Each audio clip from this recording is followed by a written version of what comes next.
What's this? What's this? From Uncle Boy, it's nilagang inahin worth 2.5 kilos. Nilagang inahin, Nilagang kay. 2.5 kilos. Sabi ni Uncle Boy, 2.5 With? kilos. Worth of inahin. Hindi mo alam. And ano to? Wala, sana pabili pala ako ng ano. Ano tawag dito? Chorizo. Ang sabi ng doktor ko Pwede kumain. bawal. Why mo nakuha? Bawal na kumain. Ito, ano to? Bawal. Adobo. Ito, ano to?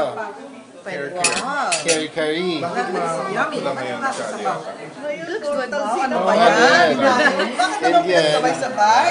Good. Matagal na. Very good. Very good. And the best. The good. January 1, hindi pa tayo nakita. Typical lunch.